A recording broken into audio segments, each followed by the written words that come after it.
ꯑꯩꯈꯣꯏ ꯑꯁꯦ ꯉꯁꯤꯁꯤꯗ ꯂꯩꯕꯤꯔꯤꯕꯁꯤꯡ ꯑꯁꯦ ꯑꯩꯈꯣꯏ ꯃꯐꯝ ꯇꯣꯉꯥꯟ ꯃꯐꯝꯗꯒꯤ ꯂꯥꯛꯄꯤꯔꯤꯕ ꯉꯥꯛꯇꯅꯤ ꯃꯥꯍꯣꯏꯀꯣ ꯃꯁꯦ ꯃꯇꯝ ꯄꯨꯝꯅꯃꯛꯀꯤ ꯑꯣꯏꯒꯗꯕꯗꯤ ꯅꯠꯇꯦ ꯑꯩꯈꯣꯏ ꯉꯁꯤ ꯊꯦꯡꯅꯔꯤꯕ ꯁꯃꯁ꯭ꯌꯥ ꯑꯁꯦ ꯇꯦꯝꯄꯔꯔꯤꯅꯤ ꯄꯥꯔꯃꯤꯅꯦꯟ ꯅꯠꯇꯦ ꯑꯗꯨꯅ ꯑꯩꯈꯣꯏꯒꯤ ꯍꯛꯆꯥꯡꯗ ꯑꯩꯈꯣꯏꯒꯤ ꯕꯣꯗꯤꯗ ꯍꯦꯜ ꯑꯁꯦ ꯏꯁꯥꯅ ꯏꯁꯥꯕꯨ ꯁꯦꯀ꯭ꯌꯨꯔꯤꯇꯤ ꯑꯣꯏꯗ꯭ꯔꯒꯗꯤ ꯂꯥꯞꯊꯣꯛꯆꯔꯤ ꯑꯩꯈꯣꯏꯒꯤ ꯂꯝꯕꯤ ꯂꯤꯂꯥ ꯖꯒꯣꯏꯒꯤ ꯂꯥꯏꯌꯦꯡ ꯍꯥꯏꯔꯤꯕ ꯂꯤꯂꯥ ꯑꯁꯤ ꯅꯦꯁꯅꯦꯜ ꯃꯦꯟꯇꯦꯜ ꯍꯦꯜꯊ ꯄ꯭ꯔꯣꯒ꯭ꯔꯥꯝꯒꯤ ꯃꯈꯥꯗ ꯑꯩꯈꯣꯏꯒꯤ ꯗꯥꯏꯔꯦꯛꯇꯣꯔꯦꯠ ꯑꯣꯐ ꯍꯦꯜꯊ ꯃꯤꯁꯟ ꯂꯩꯔꯤꯕ ꯑꯁꯤꯅ ꯁ꯭ꯄꯣꯟꯁꯔ ꯇꯧꯕꯤꯕꯅꯤ ꯁꯥꯟꯅꯖꯔꯤꯕ ꯃꯅꯤꯄꯨꯔ ꯌꯨꯊ ꯀꯜꯆꯔꯦꯜ ꯑꯣꯔꯒꯅꯥꯏꯖꯦꯁꯟ ꯌꯥꯎꯖꯔꯤꯕ ꯀꯂꯥꯀꯥꯔꯁꯤꯡ ꯃꯤꯌꯥꯝꯒꯤ ꯃꯤꯅꯥꯏ ꯃꯨꯅꯥꯟꯅꯔꯒ ꯈꯪꯅꯕ ꯍꯤꯄꯤ ꯔꯥꯖꯦꯟ ꯒꯣꯕꯤꯟꯗꯥꯁ ꯁꯪꯒꯤꯇꯥ ꯈꯣꯏꯔꯣꯝ ꯁꯪꯒꯤꯇꯥ ꯑꯗꯒꯤ ꯑꯩꯈꯣꯏꯒꯤ ꯁꯨꯁꯃꯥ ꯈꯦꯇ꯭ꯔꯤ ꯁꯨꯒꯝ ꯔꯣꯁꯅꯤ ꯆꯪꯕ ꯃꯥꯟꯊꯣꯏ ꯃꯇꯨꯡ ꯔꯥꯅꯤꯕꯂꯥ ꯑꯉꯧ ꯐꯨꯡꯂꯧ ꯑꯗꯨꯒ ꯁꯥꯝꯁꯥꯡ ꯁꯒꯣꯜꯁꯦꯝ ꯍꯥꯏꯔꯤꯕ ꯂꯤꯂꯥꯁꯤꯡ ꯑꯥꯔꯇꯤꯁꯁꯤꯡ ꯑꯁꯤꯅ ꯁꯔꯨꯛ ꯌꯥꯕꯤꯒꯅꯤ ꯂꯤꯂꯥ ꯑꯁꯤ ꯏꯀꯥꯏ ꯈꯨꯝꯅꯖꯔꯕ ꯗꯥꯛꯇꯔ ꯔꯥꯖꯀꯨꯃꯥꯔ ꯂꯦꯅꯤꯟꯒꯤ ꯑꯩꯗꯤ ꯉꯥꯎꯁꯨ ꯉꯥꯎꯗꯅ ꯍꯥꯏꯔꯤꯕ ꯂꯥꯏꯔꯤꯛ ꯑꯗꯨꯗꯒꯤ ꯀꯝꯄꯥꯏꯜ ꯇꯧꯖꯕ ꯑꯃꯁꯨꯡ ꯑꯩꯈꯣꯏꯅ ꯈꯤꯇꯪ ꯏꯟꯇꯔꯇꯦꯟꯃꯦꯟ ꯑꯣꯏꯕ ꯃꯈꯜ ꯃꯊꯦꯜ ꯈꯔ ꯍꯥꯞꯀꯠꯆꯔꯒ ꯁꯥꯟꯅꯖꯕꯅꯤ ꯃꯁꯤꯗ ꯑꯩꯈꯣꯏꯒꯤ ꯃꯦꯗꯤꯀꯦꯜꯂꯤ ꯇꯦꯛꯅꯤꯀꯦꯜꯂꯤ ꯑꯍꯣꯕ ꯑꯁꯣꯏꯕ ꯄꯨꯝꯅꯃꯛ ꯉꯁꯤꯒꯤ ꯂꯦꯡꯁꯤꯟꯕꯤꯔꯤꯕ ꯃꯦꯗꯤꯀꯦꯜꯒꯤ ꯐꯤꯜꯗ ꯂꯩꯕꯤꯔꯤꯕꯁꯤꯡꯅ ꯑꯩꯈꯣꯏꯗ ꯁꯕꯃꯤꯁꯟ ꯇꯧꯕꯤꯌꯨ ꯇꯔꯥ ꯅꯣꯛꯆꯒꯦ ꯍꯧꯖꯤꯛ ꯂꯥꯟꯊꯣꯛꯆꯔꯤ ꯑꯩꯈꯣꯏꯒꯤ ꯂꯝꯕꯤ ꯂꯤꯂꯥ ꯖꯒꯣꯏꯒꯤ ꯂꯥꯏꯌꯦꯡ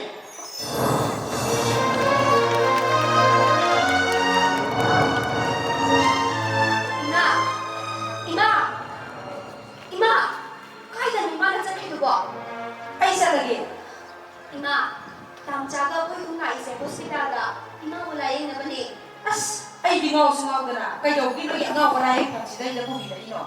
ꯑꯩꯒꯤꯗꯤ ꯀꯨꯊꯤ ꯌꯦꯡꯉꯨꯔꯦ ꯂꯥꯏ ꯈꯣꯏꯔꯝꯃꯒꯅꯦ ꯑꯩꯒꯤ ꯑꯅꯥꯕꯁꯤꯡꯁꯦ ꯂꯣꯏꯅ ꯐꯅꯤ ꯍꯥꯏꯔꯦ ꯑꯩꯗꯤ ꯂꯥꯏ ꯈꯣꯏꯔꯝꯃꯅꯤ 이마, 라오. 또 아다 남자는 doktor과 머리 장난이 시고브라. 라오. 짠두시라. 이마 그기로 이마는 앞으로 박지행이 두고 doktor나 와한보다도 이마는 아무것도 궁금해 hoi biema ai gi hakcham che simana de hai ba ma de yaw gre ngak samari na maro la mana ri ba thajin na maro la ma wa khani ba hakcham che jing jing jing oi na law ri ba Sister, ai di ne as 이마 세. No, 이송 봐 우리 이제네. 윤다 파가 먹다 빠리고 그지 당과 이거 통제 하이구나. 이모는 짜이짜이고 수야와. nga thoi kem te khalo na se hai ba biema ai bo ising bo da la ma ba ri ki gon ta dai 이마기 그때네 거다도 빠리도. hai ba ai di pa di yo re bo ning ore nga thoi kem te khalo na se hodi di ne noi ta ja ga doctor da su ino wari chana ra ba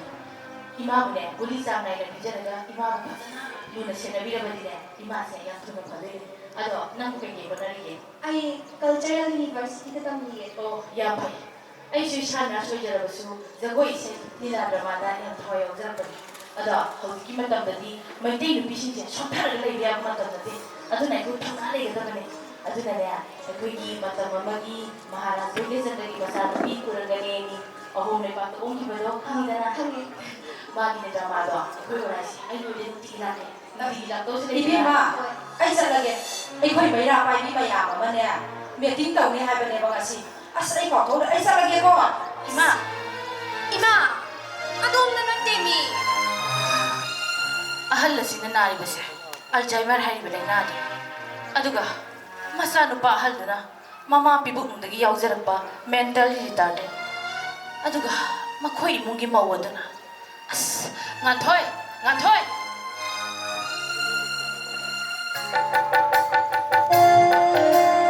senbi tari brunambo senbi stegre ꯀꯩꯗꯧꯔꯒꯦꯃꯤ ꯆꯠꯂꯝꯗꯥꯏꯁꯤꯗ ꯀꯣꯏꯂꯥꯎ ꯂꯥꯎꯕꯤꯗꯨꯕꯨ ꯀꯩꯒꯤꯅꯣ imaga tasawagi hidak langthaktu lairibra hangge dawani financial year oibasida office thabak chenan basida nganna halakpa natamina wari wadai sanabasu phangdi aiko tasaw su ima su de kai sakhi ꯑꯣ ꯑꯩꯅ ꯋꯥꯗꯅꯕ ꯂꯣꯏ ꯍꯣꯠꯅꯖꯔꯤꯌꯦ ꯑꯣ ꯃꯣꯏꯗꯤꯅꯦ ꯇꯨꯝꯕ ꯐꯥꯎ ꯍꯧꯒꯠꯂꯛꯈꯤꯔꯣꯏ senbi akhoi masi wakhan khara nuai chiko haidi akhoi pabungduna nganna leikhidabaga adigi akhoi tasaw sinaga miron miri thungdabane nungsu pungchana ta leibane adu aiko akhoi imagi hantak yamna kauba adi ꯈꯨꯠꯇ ꯄꯥꯏꯔꯝꯕ ꯄꯣꯠ ꯀꯥꯎꯒꯟꯕ ꯈꯣꯠꯀꯟꯕ ꯃꯌꯥꯝ ꯑꯃ ꯇꯧꯔꯛꯏꯗꯅ ꯑꯗꯨ ꯑꯩꯈꯣꯏꯅ ꯃꯇꯝ ꯆꯥꯅ ꯍꯣꯁꯄꯤꯇꯥꯜꯗ ꯆꯠꯇꯨꯅ ꯗꯣꯛꯇꯔꯒ ꯇꯥꯟꯅꯔꯒ ꯋꯥꯔꯤ ꯋꯥꯇꯥꯏ ꯁꯥꯟꯅꯕꯗꯒꯤ ꯗꯥꯛꯇꯔꯒꯤ ꯍꯤꯗꯥꯛ ꯂꯥꯡꯊꯛ ꯆꯥꯡ ꯅꯥꯏꯅ ꯐꯖꯅ ꯆꯥꯕꯗꯒꯤ ꯍꯦꯟꯖꯜꯂꯛꯇ꯭ꯔꯦꯗꯅꯀꯣ ꯍꯥꯏꯗꯤ ꯌꯥꯝ ꯐꯒꯠꯂꯛꯑꯦꯕ ꯑꯗꯨꯅ 이마기 히달랑탁 아와르파 mayamdu nangna kupna yengsingadabani ko yengsinliba ado nasanu pidi imungda laik ba hauri oh phai kasu kaide class 9 haibasidi metric nakshala bani do aduna ozawi bi mamai bi bana khara kupna yengsinone ko kaide wano da eh imungi makuma ta mayam bu khona gadra thaba amabu nangna ba chengadra amabu nangna ba chengadra moi lai ba be yengsinbaga sangpote hore ne mogi tuition oza la ga mai ne yengsinjani kaino oh phare nasanu pi ngathoidi ho mana bu kaide leiru nege tu asanggoida drama tamabani do na leigrabane seida ai aina magi drama tambidaba oza ma hainabadu lai bro lai masaina la khrabani tanbu tandra khangdi ai orednya tanbana loini bo senbi aigi sanupi si matomda yaujabani pisak pigli ngai art and culture dang aujaraga haujarakpani maram masimagna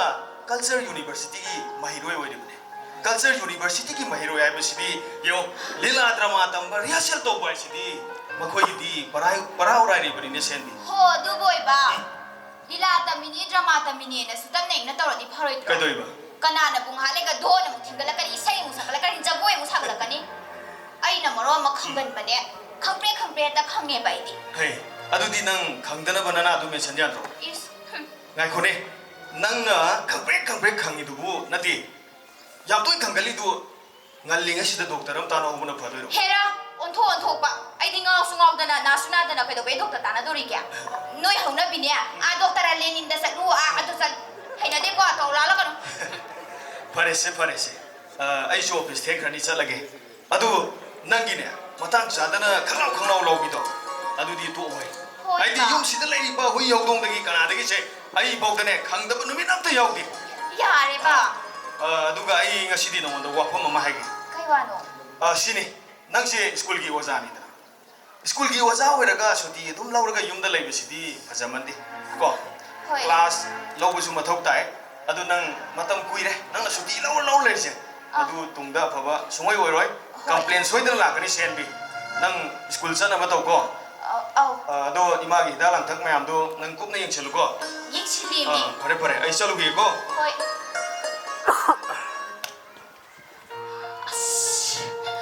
moina di khangjiba aina somda lairik te haitana oza oi silure angang lairik takpa haitadana matha sari sia kanane khangbi bote ba ima moina khangi de he nati kari angang no siba tamnei na kau ba yadra mi nang bo kaino ima nang adong khanggali du bo khangdradi kaino nang na irian jana lairaga ima paisa adu khata piyu phiron adu leibiyu adu zat chage adu da zatke ai bunong ta khangbro ha khangrai ba mi maning sidel silaga ima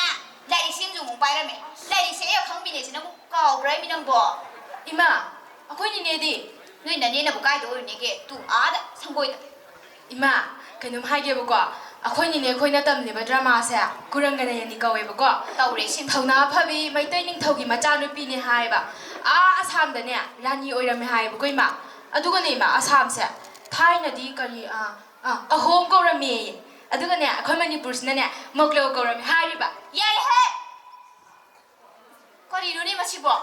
nati adu nang parikha da sangbro ha nang parikha da hang do pau su pau su me o azari ba do khangdaba yauraba ima simta takpiyo ima simta takpiyo tu sise khangdreba ibema ima ne nangi sise ima hinade ko hore ne nagi tuition oza la ga ta halu ima hinade tuition oza na jimha pura ma hai bai ne ba ima kamai tong ne dia si khangdreba nangbu graduate ko oza na tro simta takpiyo ba ima hoi ne oza oi da su se ge aro subject na te hai da na ko yang aro ne si bo adu di ima nang angka di takpira khang he kai nu ne he ibema nang angkai do ima on tong hai na gi da ko saita tinjan le ta de do khai do e ta de do puri re ta de yen na re ta de ima ne tilai khumbi am chu ye mia hai ru ba mata khangi kawi amata hai de ima ꯑꯗꯨ ꯌꯥꯝ ꯍꯩꯇꯕꯗꯨꯅ ꯑꯣꯖꯥ ꯑꯣꯏꯔꯒ ꯁꯥꯇ꯭ꯔꯁꯤꯡꯁꯤꯅ ꯀꯩ ꯍꯩꯗꯣꯏꯅꯣ ꯏꯃꯥ? ꯍꯩꯃꯥ ꯍꯩ ꯌꯨꯝ ꯂꯣꯟ ꯀꯩꯔꯣꯟꯅꯕ ꯂꯣꯏ ꯇꯥꯕ ꯇꯥꯔꯦꯅꯦ ꯅꯪꯕꯣ. 이스 이베마 나마 이세야 타이나 마다 마마다네 싱주가가도 소이레라가 열람이바 누삐니네 누삐야 이마 너 신주수 열람브라? 열람이 아이세 하우지간디 뇌기 띠요 사나도 юм다 거라가 떠나래다나 타이나 거의 마담다디 짜짜다는 오자기 마юм다 떠라미 오자기 마юм시다 이나 띠요 산 짭빠시다네 탐보지 바짝라바제 요라가 레라메네 아다디 아이세 싱주제다 소이닝악바니 मधुदने थंबौदो लेरेरगा सिंजु सोइरेरगा योलगा लेथोकपनिदना अदुगने नमाइने नोइगी बीए दो लोइसे थाथादगा लोइरपन तेबेमा कमाइ लोइरै नोइमा आइगा सकमानबी नंगी नदोमसा आइगी फाइबो करी हये नोइगी नरोंदना करी हये तिउरनिंग हाइब्रा तुरनिंग हाइबना तेमी ट्विन्स हाइबनी इमा होय हे हो अदुगी नदोमसादो अदुना ꯆꯠꯇꯅ ꯊꯥꯔꯨꯔꯦꯒ ꯂꯣꯏꯁꯤꯜꯂꯤꯕ BA ꯅꯤꯅꯦ ꯕꯦꯝꯃ ꯑꯁ ꯂꯣꯏꯔꯦ ꯑꯗꯣ ꯏꯃꯥ ꯀꯩꯅꯣꯝ ꯍꯪꯒꯦꯅꯦ ꯍꯩꯇ꯭ꯔꯤ ꯈꯣꯍꯩꯇꯗꯨꯒ ꯒ꯭ꯔꯦꯖꯨꯑꯦꯠꯀꯤ ꯑꯣꯖꯥ ꯀꯃꯥꯏ ꯑꯣꯏꯔꯛꯏꯅꯣ ꯇꯣꯂꯣꯞꯀꯗꯤ ꯌꯥꯝ ꯆꯥꯎꯆꯥꯏꯗꯨꯗꯤ ꯏꯃꯥꯅ 이자나 강닝이도 이마 하이게고 짜이짜이 이마세야 또로카디 얌얌 팡그라보니 세세 너기 비에 놀러신 바다기디냐 나마 아이세야 레이까이두다냐 kalaa sawang binupini kalaa sawang binupini dana bebeloidene adagidine kalaa sawang bini hairakpadagidi aisu nogi goramenggi thabakto amadi tawningene nangbo aduisu mathaktane bema napase masakadi phajadro mi thaina film gaga kumami bani adudagidine nai napasi aina pamjala aba khangbra adai dai di miyoira ruse sada banina गोरामेंगी थबक से अमा तौरगा फारगे हाइबसे ऐसे खल्लेबा मदगिदी इबेमा आइनने खंगबरा गोरामेंगी थबक कौरक pushing से इन थाजनबा परीक्षाजी लेतन थाबनिने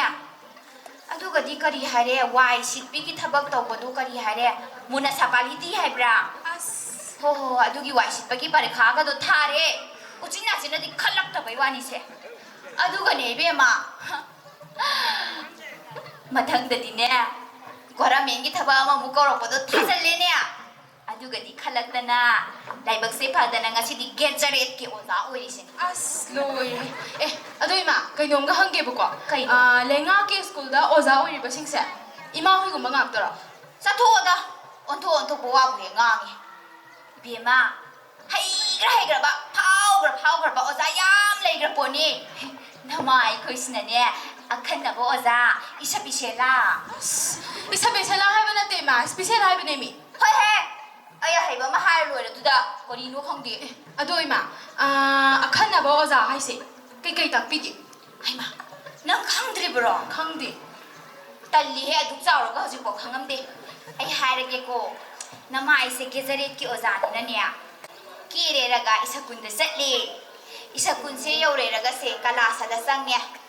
कलासदा संगेरगा आंगांसिंग हा येंगेने को आइना अदुगसे से आंगांसा सिदगिना सी फाउसिनाने हयें युमदा फारओगो होमवर्कनिको homework हाय बेम्बे बुबोक ला माले बुबोक आई सिदा लइगे आइनदि तुम हौगलमगिरोय खलिने नंगो कदाइदा लइगे माइ सिदा लइगने आइगोना सेमजालिरगने से आई खंगबने लइयो इमा मम्मा तने तो कनि हे लाओ बुबो हाउ बाजौ नोइनि काइ चलोइनो नोइ बासौगिने लाइ खोइरमुबनिदा तो आइना हौजे आमदा सुमद्रा सि सुमाद्रा आइना हाइबदो हंदक मरक्सिया आइना इमुंगसिदा लैबा मिसिंजे सुंगेंग एनिंगसे कइगिनो हाइबसे सिंगनैयेबा अदुगनि इमाना मसैसिदा कनागी माइबी लाइ तीन मंत्र जादु तौसलुइसे आइगोसिदा युमसिदा लैनिंगदना बान तौसलुइ नत्रा हाइमा इमो बेबे इमागिदो आइ युमसिदा लेहनिंगदि नत्रो नोइना लेहनिंगदबा युमसे आइना सुंगलै लेबिरोय हाइ अस कमाइ तौरिसिदा इमा अखोइ मा से नोमोनोमगि मकोक चाकपो सम हेजलैने से इबेमा इमुंगी थबक इंखांग मयामसिंगसे माना लोइना तौबगी वादना तौजरी इबेमा काइदिनो बुबो युमगी थबक निखांग दिने अखोइ निनेना लोइ तौवे अखोइ मा तौरिसिदिने इसौ लांबा हाइबा थबकतो अदु खतने बुबो हाइमा नमा तारगा मु साउरा ने इबेमा सनो bubo बेम्बे Nui mano ji suaga sumaina sin bado. อาเจ้าว่าสิทุกหน่วย Imai bani na nabo ibani na lambi talak pada ne. Yung ama suaga ji bako. Atu yang mandai. ใครมา โยงถึงไหนรู้ป่ะจ๊ะ Singara ina. ไอ้ยา อาเจ้าว่านั่งสิทุกหน่วยกี่เดือนน่าหนาวปีนักคราสเฮากันปะเนี่ยนั่งสิดี บัว เฮาเนี่ยให้มาไอ้คนเฮนั่งกินเนี่ยอาจารย์บอกเลยไอ้พวกที่เก่าเลยแต่น่ะ ไอ้ก็ใช้กันเนี่ยแล้วป้าก็จะจักน้ำได้เลยมีเนี่ยบัวสิจ้าก็เลยป้าถูแล้วก็บัว อ่า มาจ๊ะไอ้จังก็บัว เฮ้ยเฮ้ยอีพวกเจ้าว่าจังกันสิเหรอ Mama. Aisyah. Nahan jo aku pem na hari ba. Angang masa tu na lai bani na ne. Yang kui ne hingga ni siroi hai ko. เฮ้ยเฮ้ย Ada ใช่ไหม na ai ma sung chi ki biro. สี่รวยเหล่าจังกันสิเหรอ Tang wa ai di sita sana hong ni. ให้มานั่งกะลีชานากี่ให้บ้านโน่ Tang ka sana tong na te. ก็น่ากันชานาด้ว Aku ย hok dong arang bi ko sana to ni. ให้มาไอ้ค่อยหดงอารางบีบัวมีรวนงางบังอัมเรนี่บังวะ Ma di ma je lon thoi sai ju ka ta hai khang ba. ให้มา Ai na tam bi ba da ji. Ako ni ma ya mamang da di ngang mu ya te ba ko. Bani khap lai kan da di ma phatan na ngang ne bai ma. โอ้อด้วยละดีเนี่ยหดงอารางบีตัวเก่าแล้วกันเนี่ยนั่งชานาหดก็ Ako mawa mga haige. Ako inaw mo bisag in bisina na ano ma moy ka da ji. Ako itay ni na iba ang aw pa ji siya ko na patang ni ka hay. Ay ang mga ti ko may hay ba do. โฮ้ยให้เลยไอ้สังเกตก็นั่นเอาหนุ่มบิ๊กทับไปข้างสิเจ้ไอ้มาเตียงคาราปังโอเคแก Hoy mama. เฮ้ยอดูกันเนี่ยนั่งอีข้างเราบ่ตัวเต้ากันนุก็น่าสนุกปีกินเนี่ยดราม่าเกี่ยวกับสุลักเนี่ยดราม่าตั้มบัดเนี่ยอากาศว่าปีกันนุก็เจ้าบ้า Wa sangoy ni tam mi siya. โฮ้ยไอ้สังเกตก็ Hoy mai khang ye loi na khang ni. Ako ma na pang tam ka tai. Singye taw ram ba ni. Ma na pang ye hay te chung pang ja la pra kai nom taw re da ai ji. Ako ya movie tu ka dai le ra. Movie. A movie. Bibi ma, chilo. Kawi bibi ma palaw da bai kumak trin. Tawdong ang mong si kapu bai na. Ang movie. Ay dakta na harap bawa kara hay ke pa ko. Ay na hari kay hayu. Ay na tawri kay tawro ko. Agor pupiya ay ba si. Miyam timba ubada. Akiba pawalay nani. Oh, laynani. Laynani. Kian mang ba. Kap ching ba. Adigi matin konggon ka ba. Wan thaba. Ngay hak shor honda ba. Machi akoy ki londa. Saray ho ba kawi. Oh, saray ho ba kawi. Saray ho ba kawi. Sige, doctor ki maronda na. Ipilip si kawi. Yari nang warni. Nang kotharo yari haba. Ay di mataw ka sumdam lay ni. Alam di ay saurora nang. Ako'y matakora. Ay Panginoon uchitrira. Hoy ma! Ako'y arang pinay di mataw tamlay re. Kamay daw ni sa urijide. Mati ko pang mataki ka. Ay uchita pa. Ay mo nagabuye. Itong kalaga take. May mana ay kitaw pumtam mati. Masi ay ko'y chapa ki mong te chin ki ma chin pa den ke ko.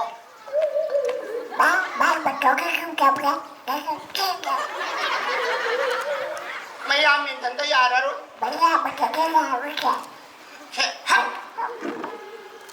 ꯑꯩꯅ ꯍꯥꯏꯕꯗꯤꯅꯦ ꯗꯥꯛꯇꯔꯅ ꯑꯩꯁꯦ ꯈꯣꯡ ꯈꯨꯠꯁꯦ ꯁꯤꯡꯅꯕ ꯁꯥꯖꯦꯜ ꯇꯧ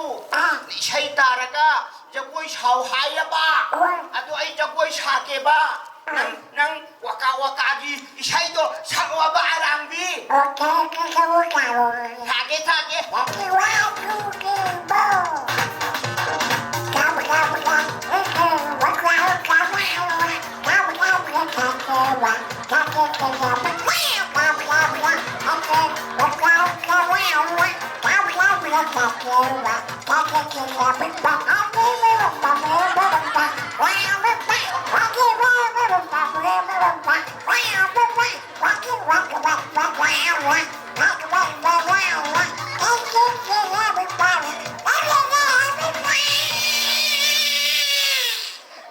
ꯐꯖꯔꯦ ꯑꯩꯈꯣꯏ ꯏꯆꯟꯅꯨꯄꯤꯒꯤ drama ꯇꯝꯃꯤꯁꯦ ꯌꯦꯡꯉꯨꯁꯤ ꯂꯥꯛꯑꯣ ꯑꯣ ꯅꯤꯡꯊꯧꯅ ꯃꯄꯥꯝ ꯂꯝꯗꯝ ꯑꯣꯏꯍꯜꯂꯕ ꯁꯔꯣꯏ ꯆꯔꯥꯏ ꯂꯝꯗꯝꯗꯒꯤ ꯈꯣꯡꯂꯦꯡꯂꯛꯂꯦꯗꯅ ꯀꯨꯔꯪꯒꯅꯩꯅꯤ ꯏꯆꯦꯝꯁꯤ ꯅꯅꯥꯎ ꯍꯟꯖꯔꯛꯂꯦ ꯔꯥꯅꯤ ꯃꯍꯥꯔꯥꯅꯤ ꯑꯍꯣꯝ ꯂꯩꯄꯥꯛꯀꯤꯅ ꯁ꯭ꯋꯔꯒꯗꯦꯕ ꯔꯥꯖꯦꯁꯣꯔꯒꯤ ꯃꯍꯥꯔꯥꯅꯤ ꯀꯨꯔꯪꯒꯅꯩꯅꯤ ꯅꯤꯡꯊꯣꯜ ꯑꯁꯤꯗ ꯑꯩꯒꯤꯗꯤ ꯆꯥꯎꯊꯣꯛꯄ ꯂꯩꯖꯗꯦ ꯃꯩꯇꯩ ꯅꯤꯡꯊꯧ ꯏꯇꯣꯟ ꯏꯕꯨꯡꯉꯣ ꯆꯤꯡꯊꯪ ꯈꯣꯝꯕꯒꯤ ꯃꯃꯣꯝꯂꯣꯏ ꯐꯣꯡꯗ ꯂꯣꯛꯄꯤꯅꯤ ꯑꯩꯗꯤ ꯂꯥꯏꯔꯦꯝꯕꯤ ꯃꯀꯨꯝ ꯅꯤꯡꯊꯤꯕꯤ ꯅꯪꯅ ꯏꯟꯗ꯭ꯔꯕꯪꯁꯁꯤꯗ ꯂꯦꯡꯁꯤꯜꯂꯛꯄꯗꯒꯤ ꯔꯥꯅꯤ ꯂꯩꯔꯥꯡ ꯈꯨꯗꯤꯡꯃꯛ ꯀꯕꯣꯀꯪ ꯃꯄꯥꯟ ꯑꯣꯟꯈ꯭ꯔꯦ ꯏꯆꯦꯝꯁꯤ ꯒꯝꯂꯥꯗ ꯍꯧꯔꯤꯕ ꯂꯩꯔꯥꯡꯗꯤ ꯅꯥꯞꯄꯒꯤ ꯅꯥꯆꯣꯝ ꯅꯠꯇꯦ ꯅꯤꯡꯊꯧꯔꯦꯜ ꯑꯁꯤꯅ ꯃꯥꯒꯤ ꯃꯤꯠꯃꯥꯡꯗ ꯂꯩꯇꯦꯡꯒꯤ ꯑꯣꯏꯅꯗꯪ ꯀꯦꯡꯂꯤ ꯏꯆꯦꯝꯁꯤꯒꯤ ꯄꯥꯎꯈꯣꯡ ꯑꯣꯏꯕ ꯋꯥꯍꯩꯁꯤꯡ ꯑꯗꯨꯒꯤ ꯃꯔꯝ ꯑꯄꯪꯕꯤ ꯅꯅꯥꯎꯗꯤ ꯈꯪꯖꯗꯦ ꯃꯁꯤꯒꯤ ꯃꯔꯝ ꯄꯨꯝꯅꯃꯛ ꯅꯪꯅꯅꯤ ꯅꯪꯅ ꯀꯔꯝꯅ ꯀꯁꯥꯔ ꯑꯃꯗꯤ ꯃꯩꯇꯩ ꯅꯤꯡꯊꯧ ꯑꯅꯤꯕꯨ ꯃꯍꯥꯛꯀꯤ ꯃꯈꯥꯗ ꯂꯥꯟ ꯁꯣꯛꯅꯗꯅ ꯃꯈꯥ ꯄꯣꯜꯍꯜꯂꯤ ꯑꯗꯨꯒ ꯑꯩꯈꯣꯏ ꯃꯍꯥꯔꯥꯅꯤ 18 ꯂꯥꯟ ꯁꯣꯛꯅꯗꯅ ꯃꯩꯇꯩ ꯅꯤꯡꯉꯣꯜ ꯑꯃꯒꯤ ꯃꯈꯥ ꯄꯣꯜꯍꯜꯂꯤ ꯅꯪꯅ ꯑꯩꯈꯣꯏ 18ꯗ ꯏꯆꯦꯝꯁꯤ ꯅꯠꯇ꯭ꯔꯒ ꯏꯆꯦꯕꯦꯝꯃ ꯍꯥꯏꯅ ꯃꯤꯡꯒꯧꯕꯗ ꯑꯩꯈꯣꯏꯅ ꯄꯦꯟꯊꯣꯛꯂꯝꯒꯅꯤ ꯈꯟꯕ꯭ꯔꯥ ꯑꯣ ꯏꯆꯦꯝꯁꯤ ꯈꯣꯏꯒꯤ ꯅꯤꯡꯗꯣꯜꯅ ꯑꯗꯨꯛ ꯆꯥꯎꯅ ꯄꯣꯝꯂꯝꯒꯅꯤ ꯍꯥꯏꯕꯗꯤ ꯅꯅꯥꯎꯗꯤ ꯅꯣꯡꯃꯇꯁꯨ ꯈꯜꯂꯨꯗꯦ ꯊꯥꯡ ꯄꯥꯏꯗꯨꯅ ꯌꯥꯜꯂꯤꯕ ꯅꯪꯅꯗꯤ ꯀꯔꯝꯅ ꯆꯩꯅꯥ ꯈꯪꯒꯅꯤ ꯏꯆꯦꯝꯁꯤ ꯅꯪꯒꯤ ꯅꯇꯤꯛ ꯅꯌꯥꯏꯒꯤ ꯊꯥꯡꯅ ꯁꯣꯛꯂꯤꯕꯁꯤꯡ ꯑꯁꯦ ꯃꯈꯣꯜ ꯊꯣꯛꯇꯅ ꯀꯞꯂꯤ ꯍꯥꯏꯕ ꯅꯪ ꯈꯪꯉꯣ ꯏꯆꯦꯝꯁꯤ ꯅꯅꯥꯎꯗꯤ ꯂꯥꯏꯕꯛ ꯊꯤꯕꯤꯅꯤ 이닝ꯊꯧꯒꯤ ꯑꯌꯥꯕ ꯂꯧꯖꯔꯒ ꯅꯤꯡꯊꯧꯅ ꯏꯄꯥꯝ ꯂꯝꯗꯝ ꯑꯣꯏꯍꯟꯕꯤꯔꯕ ꯁꯔꯣꯏ ꯆꯔꯥꯏ ꯂꯝꯗꯝꯗ ꯅꯤꯡꯊꯧꯅ ꯁꯥꯕꯤꯔꯤꯕ ꯁꯪꯒꯥꯏꯗꯨꯗ ꯆꯠꯆꯈ꯭ꯔꯒꯦ ꯑꯣ ꯅꯪꯅ ꯁꯔꯣꯏ ꯆꯔꯥꯏ ꯃꯣꯒ꯭ꯔꯧ ꯘꯥꯠꯇ ꯆꯠꯈꯤꯕꯒꯤ ꯃꯔꯝ ꯑꯗꯨ ꯅꯤꯡꯊꯧꯅ ꯍꯪꯂꯛꯄ ꯃꯇꯝꯗ ꯄꯥꯎꯈꯨꯝ ꯑꯗꯨ ꯀꯃꯂꯥꯋꯔꯤ ꯑꯩꯒꯤ ꯑꯣꯏꯍꯟꯒꯗꯧꯔꯤꯕ꯭ꯔꯥ ꯑꯩꯗꯤ ꯑꯁꯦꯡꯕ ꯄꯥꯎꯈꯨꯝ ꯀꯩꯗꯧꯉꯩꯗꯁꯨ ꯄꯤꯖꯈꯤꯗ꯭ꯔꯤ ꯃꯤꯑꯣꯏꯕꯅ ꯑꯆꯨꯝꯕ ꯉꯥꯛꯇ ꯇꯧꯗꯨꯅ ꯅꯨꯡꯉꯥꯏꯅ ꯍꯤꯡꯕ ꯌꯥꯗꯦ ꯍꯥꯏꯕꯁꯤ ꯅꯔꯩꯄꯥꯛ ꯅꯄꯥꯝ ꯂꯝꯗꯝ ꯃꯩꯇꯩ ꯂꯩꯄꯥꯛꯇꯒꯤ ꯇꯝꯖꯔꯛꯇꯕ꯭ꯔꯥ ꯏꯆꯦꯝꯁꯤ ꯂꯩꯄꯥꯛꯀꯤ ꯌꯥꯏꯐꯅꯕ ꯂꯩꯄꯥꯛꯀꯤ ꯅꯨꯡꯉꯥꯏꯅꯕ ꯑꯣꯏꯔꯕꯗꯤ ꯑꯁꯦꯡꯕ ꯑꯔꯥꯟꯕ ꯈꯔꯁꯨ ꯇꯧꯒꯗꯕꯅꯤ ꯃꯁꯦ ꯂꯩꯉꯥꯛꯂꯣꯅꯤ 이쌤씨는 빠미리바시 까리노 마람 토이독다바다 이밤 꼬능 빠반바디 봉도 높이나 따방 암자대 ꯂꯣꯟꯅꯕꯤꯒꯤ ꯃꯤꯡꯊꯣꯜꯕꯨ ꯅꯁꯥꯒꯤ ꯐꯤꯖꯦꯠ ꯂꯩꯇꯦꯡꯒ ꯍꯔꯥꯎꯅ ꯌꯥꯖꯔꯤꯕꯗꯨ ꯅꯁꯦꯝꯁꯤꯡꯗ ꯂꯥꯟꯁꯤꯡꯅꯕ ꯅꯠꯇꯕ꯭ꯔꯥ ꯅꯤꯡꯊꯣꯜꯂꯁꯤꯗ ꯑꯩꯅ ꯈꯣꯏꯗꯥꯔꯝꯒꯅꯤ ꯈꯟꯕ꯭ꯔꯥ ꯑꯩꯅ ꯑꯍꯜ ꯑꯣꯏꯔꯕ ꯅꯈꯣꯏꯒꯤ ꯅꯤꯡꯊꯧꯔꯦꯜ ꯑꯁꯤꯗ ꯂꯣꯟꯅꯕꯤ ꯑꯣꯏꯔꯛꯈꯤꯕꯗꯤ ꯏꯔꯩꯄꯥꯛꯀꯤ ꯅꯤꯡꯇꯝꯕꯒꯤꯗꯃꯛꯇ ꯀꯠꯊꯣꯛꯄꯅꯤ ꯃꯁꯤꯅ ꯅꯤꯡꯊꯧꯔꯦꯜ ꯔꯥꯖꯦꯁꯣꯔꯒꯤ ꯑꯄꯥꯝꯕ ꯈꯨꯗꯤꯡ ꯑꯩꯅ ꯉꯥꯛꯂꯤ ꯃꯁꯤꯁꯨ ꯏꯟꯗ꯭ꯔꯕꯪꯁꯤꯒꯤ ꯌꯥꯏꯐꯅꯕꯅꯤ ꯏꯇꯣꯟ ꯅꯤꯡꯊꯧꯅ ꯃꯅꯤꯡꯇꯝꯕꯒꯤ ꯎꯁꯤꯟ ꯑꯣꯏꯍꯟꯕꯤꯔꯕꯤ ꯑꯩꯗꯤ ꯑꯍꯣꯝ ꯂꯩꯄꯥꯛꯅ ꯃꯤꯅꯥꯏ ꯑꯣꯏꯅ ꯁꯤꯖꯤꯟꯅꯔꯕꯁꯨ ꯈꯪꯒꯅꯤ ꯂꯣꯟꯅꯕꯤ ꯍꯥꯏꯕꯁꯤ ꯀꯔꯝꯕ ꯅꯨꯄꯤꯒꯤ ꯃꯄꯣꯛ ꯀꯅꯥꯅ ꯄꯥꯝꯂꯝꯒꯗꯒꯦ ꯃꯁꯤꯗꯤ ꯅꯔꯥꯏꯕꯛ ꯏꯔꯥꯏꯕꯛꯇ ꯇꯝꯈ꯭ꯔꯕ ꯅꯣꯡꯗꯝ ꯈꯣꯜꯅꯤ ꯅꯣꯡꯗꯝꯈꯣꯜꯗ ꯇꯩꯅꯒꯅꯨ ꯔꯥꯅꯤ ꯃꯤꯡꯊꯣꯜꯗ ꯑꯄꯥꯝꯕ ꯄꯣꯛꯂꯨꯔꯦ ꯍꯥꯏꯅ ꯃꯌꯦꯛ ꯁꯦꯡꯉꯨ ꯑꯣ ꯑꯩꯒꯤ ꯃꯥꯡꯗ ꯂꯣꯟꯅꯕꯤ ꯑꯣꯏꯕꯤꯔꯝꯂꯕꯤ ꯏꯆꯦꯝꯁꯤ ꯈꯣꯏꯗꯤ ꯑꯄꯥꯝꯕꯗ ꯌꯨꯝꯐꯝ ꯑꯣꯏꯕꯤꯈꯤꯕ꯭ꯔꯥ ꯑꯩꯒꯤ ꯆꯤꯟꯊꯛꯇ ꯈꯨꯝꯂꯕꯗꯤ ꯁꯤꯕ ꯅꯠꯇꯅ ꯀꯔꯤꯁꯨ ꯎꯄꯥꯏ ꯂꯩꯔꯣꯏ ꯁꯤꯡꯅꯔꯛꯄ ꯈꯨꯗꯤꯡ ꯃꯥꯏꯊꯤꯕ ꯄꯤꯕꯗ ꯃꯩꯇꯩ ꯅꯤꯡꯊꯧ ꯃꯃꯣꯝꯂꯣꯏ ꯀꯨꯔꯪꯒꯅꯦꯅꯤ ꯃꯩꯇꯩ ꯅꯨꯄꯤ ꯑꯩꯍꯥꯛꯅ ꯀꯔꯤ ꯀꯔꯤꯁꯨ ꯑꯀꯤꯕ ꯄꯣꯛꯇꯦ ꯂꯥꯏꯕꯛ ꯃꯥꯟꯅꯔꯕꯤ ꯂꯣꯟꯅꯕꯤꯁꯤꯡ ꯄꯨꯟꯁꯤꯟꯗꯨꯅ ꯑꯉꯝ ꯃꯊꯧꯁꯤꯡꯅ ꯅꯨꯄꯤꯕꯨ ꯏꯌꯥ ꯌꯥꯕꯅꯤ ꯈꯜꯂꯤꯕꯁꯤꯒꯤ ꯃꯥꯌꯣꯛꯇ ꯂꯥꯟꯍꯧꯁꯤ ꯍꯥꯏꯔꯕꯗꯤ ꯂꯨꯆꯤꯡꯕꯤ ꯑꯣꯏꯕꯗ ꯀꯔꯤꯁꯨ ꯑꯀꯤꯕ ꯄꯣꯛꯇꯦ ꯅꯪ ꯍꯧꯖꯤꯛꯀꯤ ꯁꯤꯡꯅꯔꯛꯂꯕꯗꯤ ꯀꯥꯏꯗꯣ ꯑꯩꯉꯣꯟꯗ꯭ꯔꯥ ꯅꯪꯒꯤꯗꯣ ꯑꯩꯉꯣꯟꯗ꯭ꯔꯥ ꯍꯥꯏꯕꯅꯦ ꯑꯩꯉꯣꯟꯗ꯭ꯔꯥ ꯍꯥꯏꯕꯅꯦ ꯅꯪꯒꯤꯗꯣ ꯃꯦꯗꯥꯝ ꯑꯃꯨꯛꯇ ꯉꯥꯏꯕꯤꯈꯣ ꯑꯩꯈꯣꯏꯒꯤꯁꯦ ꯗ꯭ꯔꯃꯥ ꯔꯤꯍꯔꯁꯦꯜ ꯇꯧꯖꯕꯅꯦ ꯀꯩꯅꯣ ꯍꯤꯔꯥꯁꯦꯜ ꯑꯗꯤ ꯅꯪꯅ ꯍꯤꯔꯥꯁꯦꯜ ꯍꯥꯏꯗꯣ ꯃꯤ ꯁꯦꯟꯅꯕ ꯂꯥꯏꯅꯦ ꯍꯥꯏ ꯅꯠꯇ꯭ꯔꯣ ꯀꯅꯥ ꯁꯦꯟꯅꯕ ꯂꯥꯏꯅꯣ ꯅꯪꯒꯤꯁꯦ ꯀꯅꯥ ꯁꯦꯟꯅꯕ ꯂꯥꯏꯅꯣ ꯉꯥꯟꯊꯣꯏ ꯏꯅꯝꯃꯁꯦ ꯐꯖꯅ ꯑꯝꯇ ꯆꯦꯛꯁꯤꯟꯅ ꯂꯣꯏꯅꯧ ꯀꯣ ꯃꯥꯁꯦ ꯈꯔ ꯍꯦꯟꯖꯟꯕ ꯃꯥꯜꯂꯦ ꯀꯔꯤꯕ ꯅꯪ ꯍꯧꯖꯤꯛꯀꯤꯗꯣ ꯈꯔ ꯍꯦꯟꯖꯟꯕ ꯃꯥꯜꯂꯦ ꯀꯥꯏꯅ ꯀꯌꯥ ꯇꯧ ꯉꯝꯃꯤꯅꯣ ꯌꯦꯡꯉꯨꯅꯦ ꯃꯊꯧ ꯏꯔꯩ ꯂꯩꯇꯒꯩ ꯃꯤ ꯃꯌꯨꯝꯁꯤꯗ ꯅꯨꯡꯇꯤꯒꯤ ꯃꯤ ꯁꯦꯟꯅꯕ ꯀꯣꯏꯂꯥꯡ ꯂꯥꯛꯄꯤꯔꯦ ꯑꯗꯨꯒ ꯈꯔ ꯍꯦꯟꯖꯟꯕ ꯃꯥꯜꯂꯦ ꯀꯥꯏꯅ ꯑꯣꯏ ꯏꯕꯦꯝꯃ ꯑꯩꯅꯅꯦ ꯅꯁꯝꯗ ꯈꯨꯠꯊꯥꯡ ꯌꯦꯜꯂꯒ ꯍꯥꯏꯒꯦ ꯈꯟꯕꯅꯦ ꯑꯩꯅ ꯄꯥꯝꯃꯟꯕꯁꯤꯗ ꯄꯥꯏꯊꯣꯛꯀꯗ꯭ꯔꯥꯅ ꯍꯥꯏꯕꯤꯍꯧꯗ꯭ꯔꯥ ꯑꯁ ꯏꯅꯝꯃꯕꯨ ꯉꯥꯎꯔꯕꯣ ꯀꯔꯤꯌꯥ ꯑꯩꯁꯦ ꯉꯥꯎꯔꯕ꯭ꯔꯕ ꯑꯉꯥꯎꯕꯤꯕ ꯅꯪ ꯍꯧꯖꯤꯛꯀꯤꯗꯣ ꯅꯪꯒꯤꯗꯣ ꯑꯩ ꯉꯥꯎꯔꯦ ꯍꯥꯏ ꯅꯠꯇ꯭ꯔꯣ ꯑꯗꯨꯏꯗꯤ ꯑꯉꯥꯎꯕꯤ ꯑꯩꯅ ꯅꯪꯅ ꯁꯝꯁꯦ ꯐꯣꯏꯗꯠꯄ ꯇꯥꯔꯦꯗꯅ ꯅꯪ ꯐꯨꯅꯣ ꯏꯆꯥꯅꯨꯄꯤꯗ ꯐꯨꯅꯣ ꯐꯨꯒꯦ 이찬누피다 보소 난 이찬누피다 ꯍꯩ ꯑꯆꯧꯕ ꯅꯅꯥꯎ ꯅꯨꯄꯤꯅꯤ ꯁꯣꯛꯅꯕ ꯌꯥꯗꯦꯅꯦ 이봉아 ꯅꯪꯕꯣ 이나무피니 쇼나봐 야되나 아나 이찬누피다 좀 보러가 예행라이가더라 아이 하이니 마tung manaw purati ay di 이나무피를 저기 박 나온다니 이스 아두가 하리드네 해나 좀 푸게 이봐 왜 배마 파이나 왜 마치 이렇게 부누 하니까 마치 아가고 턱시 가시 나이다 바시디에 낭나 시작하라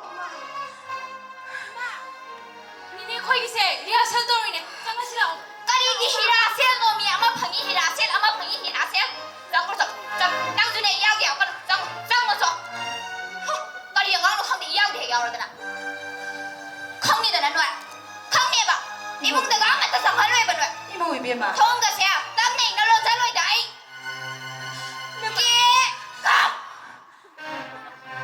Ma, ako inaw bichangé mina thong lu den gre. Yam tap na luon bo ya bu. Ge gam mana yam kan na ge gam ka ka na ar ge lu le.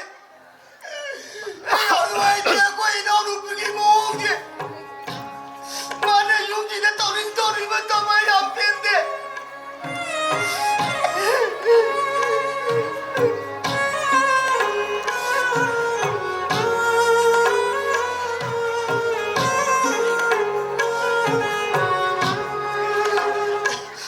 Ma.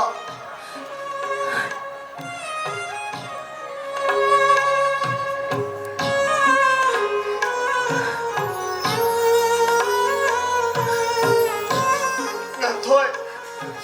nang onda sagi mina pubo to ay hamnung ay. Nang onda puro na ay onda chay na po ay. Ay onda, mana ay mo nga matutuan na toy na ay. Nang onda pubo to ay na inono pubo ay maging pubo ay adres lo. Marano ay tapcha ako ay nanawla alam ang unang taga buwan ka rin. Ay ano ba ito? Ano ba ito pubo na ay ano ba ito?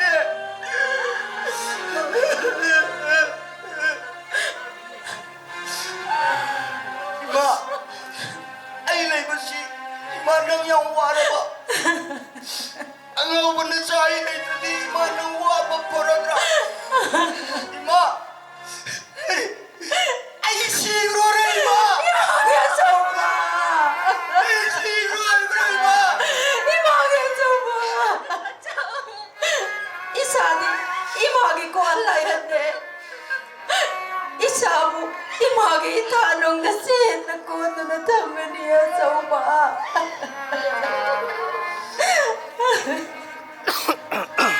어서 이마 야이마 그래도 여기 까시떡대다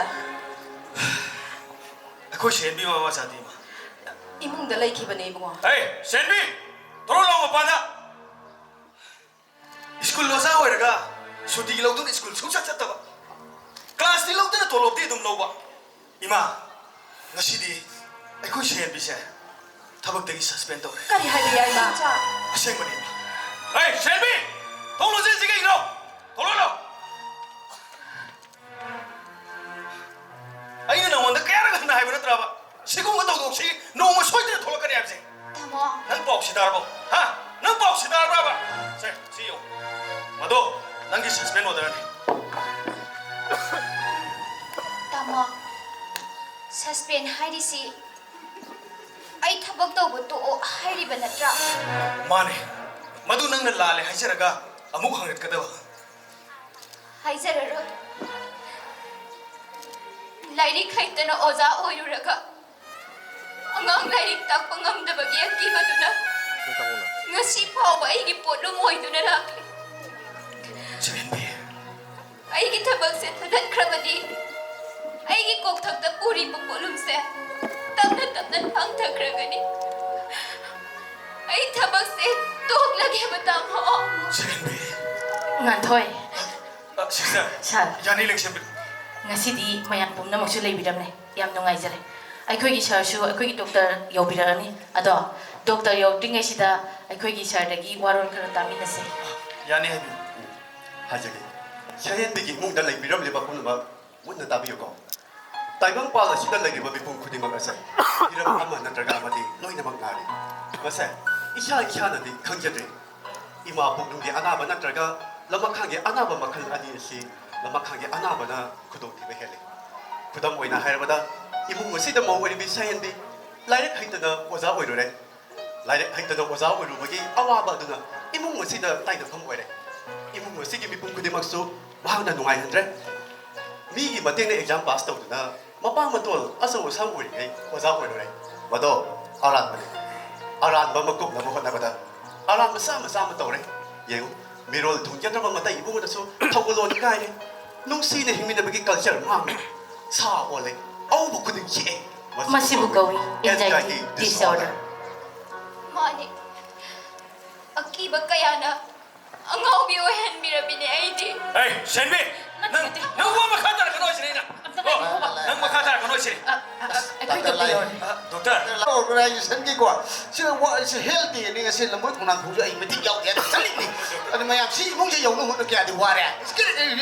ku si wakal puni nga yan ngai daw si am nay ram jani ko ekta la ai clinic se tin bani ko si akoi thorang mai pa ene sa Mai pa si akoi yong ko akoi ima si ong ta bi ko akoi gi mi sing se ai se kai nom to ya ga doctor ni manak chat pe hai na bi se lai ti ko lai ti de je akoi soning bom phau le ne si lam si lai ngi ba koi na kai nom se me tim ma se me sar ri wari de gi nurse se thar drama tam boy ne se lai ba ho se se lai loi khang bo ne lai ima ai khangi bro ima ꯈꯪꯉꯤꯌꯦ ꯏꯕꯨꯡꯉꯣ mai bi na chali bro